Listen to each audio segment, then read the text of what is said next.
با سلام و خسته نباشید خدمت شما دوستان. امروز میخوایم در مورد CISC صحبت بکنیم که میتونید اوردر فلو رو دنبال بکنید با CISC. چند تا مثال و نکته هاشم بهتون میگم. فکر نمی کنم به صورت رایگان جایی بتونید پیدا بکنید، چون من خودم ندیدم.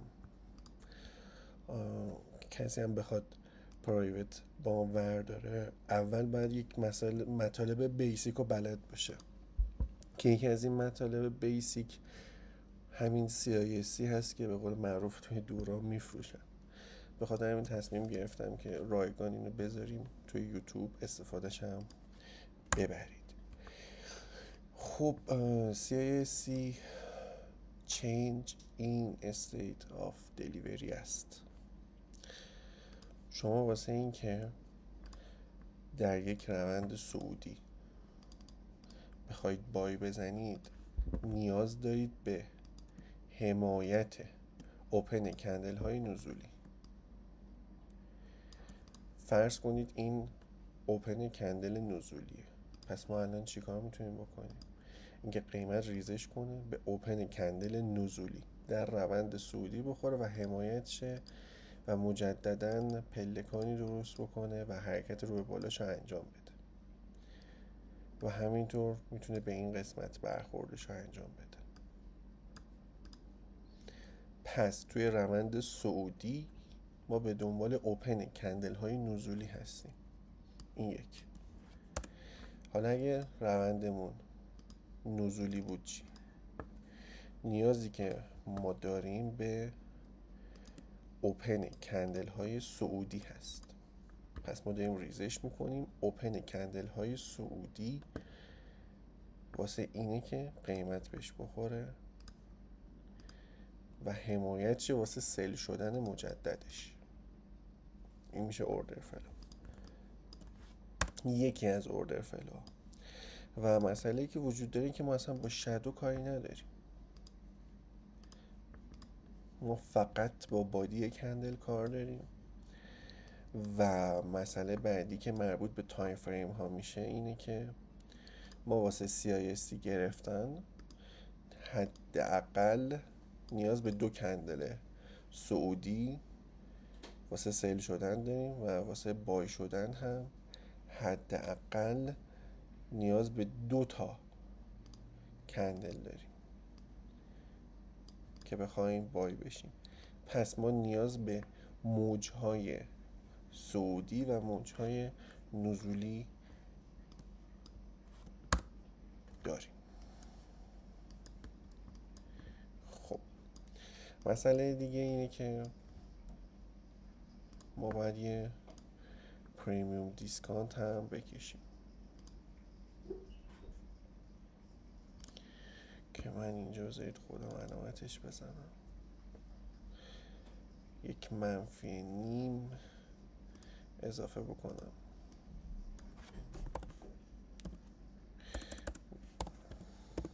صفر. این است. وقتی که ما توی یک روند صعودی هستیم، CISC هایی لازم داریم که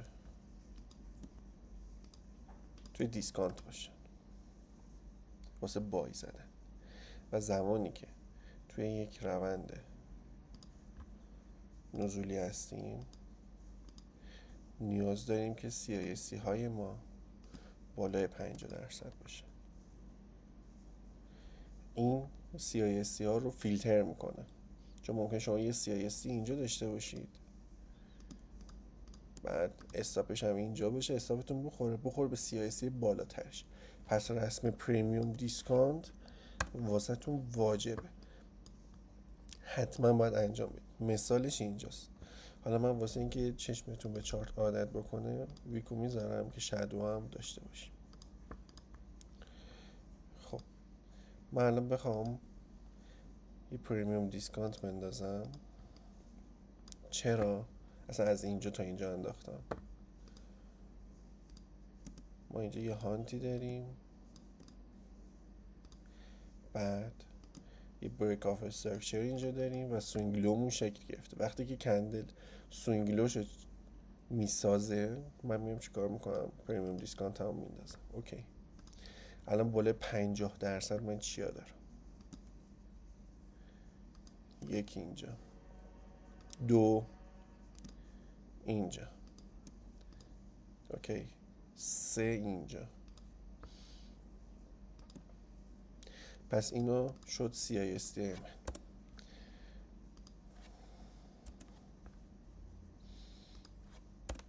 خب اول اینکه باید بهتون بگم CISD که از همه دورتره پریمیوم واسه ما، یعنی بهتر عمل میکنه، و CISD که پایین امکان فیل شدنش وجود داره. خب ولی من چجوری بخوام تشخیص بدم؟ اول اینکه اولین CISD که برخورد میکنه ساعت 5 که نیست، اینجا ساعت 18 تا ساعت 6 که ما اصلا توی نزدک معاملش نمی کنیم، پس این CISD به کل حذف میشه. ساعت 7 که بخوایم بشینیم پای چارت، اوکی من میخوام روی این CISD معامله بکنم، چیکار بکنم؟ خب باید تایید بگید، آیا تایید داده تو این کندل فول بادی؟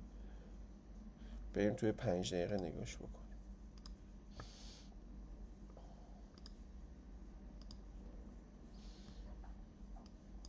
هیچ تاییدی به شما نداده، هیچ تاییدی.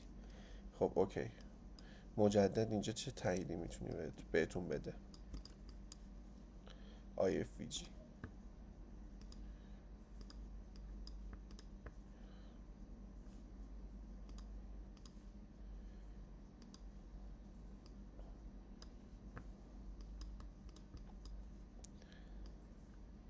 اینجا هم که همه CP. آیا تا اون ته باید نگه دارم؟ نه، روی این لانگ شادو ها میتونید پارشال بکنید.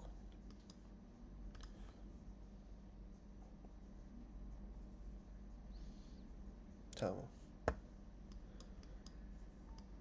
این یک نمونه از CISD 1 ساعته بود که با تایید IFVG 5 میتونستید توی تایم مناسب بگیرید. خب ما الان بریم یه اوردر فلوی داشته باشیم توی تایم هایی که بازار رنجه، مثل همینجا.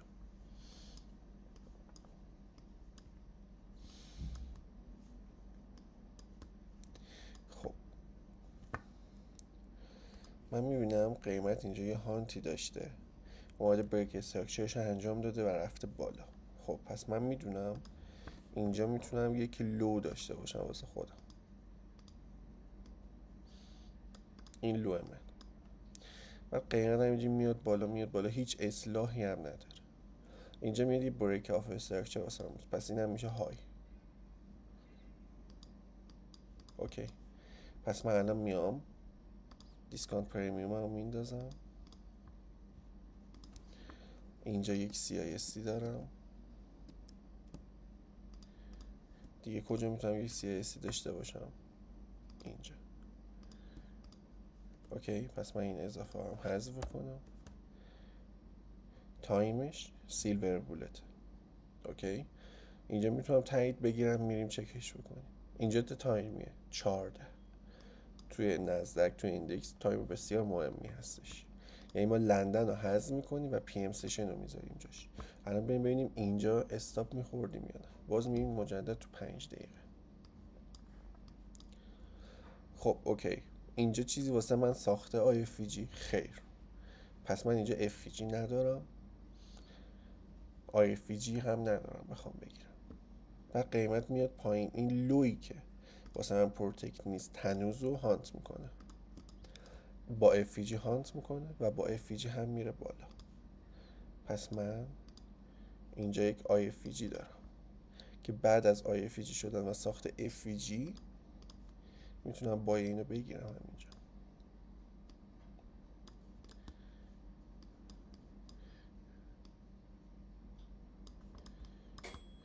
اوکی، کجا میتونم پارشال بکنم؟ دقیقا توی این ناحیه. چرا؟ چون اینجا باز خودش یه CISD تایم فریم بالاتر، تو 15 هم خوب نشون نمیده. بفرمایید تو 1 ساعت هست. خب دقیق تر علامت بزنم اینجاست. CISD دیگه هم دارم، بله. پس من اینجا باید دنبال ریسک فریم باشم حداقل.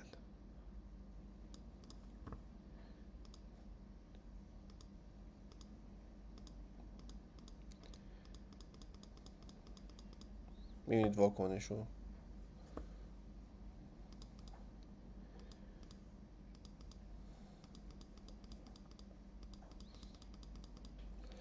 این یک نمونه دیگه ای بود. پس شما پیدا کردن کف و سقف خیلی واسهتون مهم میشه و از CIST هم میتونید به این شکل استفاده کنید و تایید IFG رو بگیرید. دقت بکنید که من توی 1 ساعته اومدم تو 5 دقیقه IFG رو گرفتم. اگه 4 ساعته میخواین ترید بکنید لازمه که توی 15 دقیقه تاییدیتون رو بگیرید.